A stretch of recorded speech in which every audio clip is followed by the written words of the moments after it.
Can you fix your autoimmunity by fixing your gut? Hi, my name is Sylvia and I'm a big city mom. I live in New York City, I work here, and I raise my family here.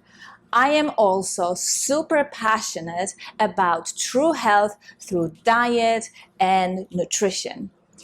If you are on this journey yourself, you should definitely subscribe and hit that notification button. All right, let's get to today's video. Leaky gut became a lot more popular in recent years, and for all the right reasons. With more studies emerging on chronic disease, we are learning that leaky gut is not only correlated, but oftentimes at the center of all chronic diseases. When I was diagnosed with rheumatoid arthritis, I was first told to take some painkillers to relieve my joint pain. And so I thought that there was something wrong with my joints. But then I quickly learned that rheumatoid arthritis is an autoimmune condition in which your own immune system attacks its own tissue. And so I spent years trying to figure out what was wrong with my immune system while taking all kind of immune boosting, immune modulating supplements I could find. It was only when I started looking at autoimmunity as a consequence of permeable gut was when my rheumatoid arthritis went into remission. And I did it just through diet, no drugs. Paleomedicina, a clinic in Hungary with which I work, through their clinical experience, many clinical studies demonstrate that the root cause of all autoimmunity and other chronic diseases is abnormal gut permeability. They use a test called PEC 400, and I made a separate video about that, to diagnose your gut permeability, and then they normalize it by getting you on the paleo-ketogenic diet. Personally, I am blown away by results I got by working with Paleomedicina. Another globally recognized researcher, Alessio Fasano, came to very similar conclusions by studying celiac disease and gluten intolerance. He discovered Zanulin, an ancient molecule that regulates gut permeability. He also observed that gluten was stimulating the release of Zanulin. So let's have a look at what Zanulin is. Zanulin regulates tight junctions in our intestines. So the basic structure of the gut is this.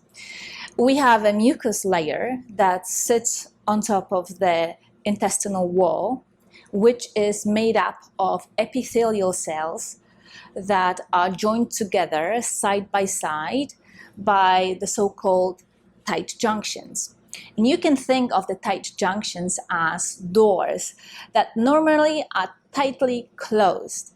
But when Zanulin gets released, these doors open, allowing toxins, undigested food particles, bacteria to get past the intestinal barrier and meet our immune system. If you have a healthy intestinal tract, no big deal. It will allow absorption of nutrients, but it will not allow entry of any toxins, bacteria, or undigested food particles such as gluten. If, however, these tight junctions get opened too frequently for too long, these very toxins, bacteria, or undigested foods will get past the barrier, get into what is called lamina propria, and meet our immune system. Our immune system is designed to defend against pathogens and other bacteria. It's really not familiar with things like gluten, lectins, and other things that really shouldn't be there.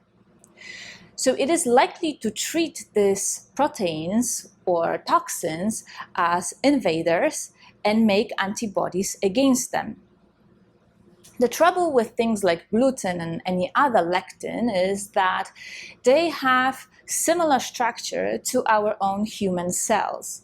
This is known as molecular mimicry.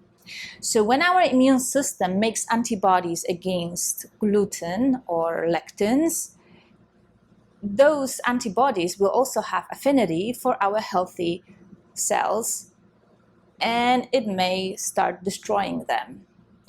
And this is the very mechanism of autoimmunity.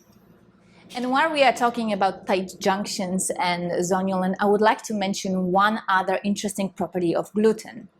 So gluten will stimulate the release of zonulin in everybody, even healthy people. When gluten is ingested, it will stimulate zonulin. Zonulin will cause the tight junctions to open, but in healthy people, it's just for a few minutes, maybe 15 minutes tops. Now, for people that are prone to gut issues and autoimmunity, these tight junctions can be open for a few days, even a week.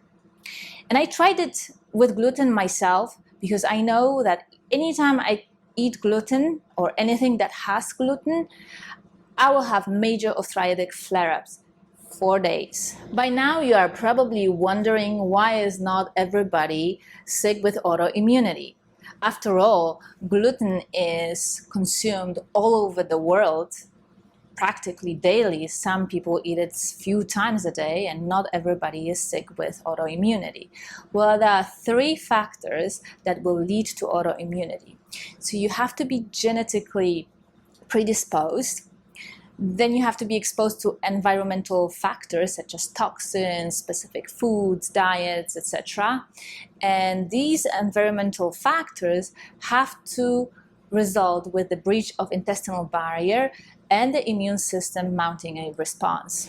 Long before I found paleomedicina, I figured out by trial and error that gluten was the devil that was giving me some of the worst arthritic flare-ups. Then I was experimenting with other food groups by taking them out of my diet for a while and then trying to add them back in.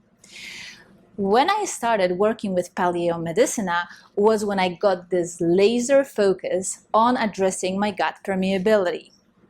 That said, gut health, immune system, the interaction of them two are extremely broad and complex, and science only scratched the surface of them. What I can tell you for sure is that the moment I started treating my autoimmunity as problem with my abnormal gut permeability was when my rheumatoid arthritis began to retreat.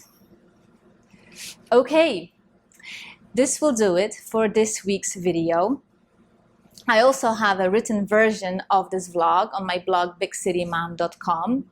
Please like, share, subscribe, and I will see you in my next video. Bye!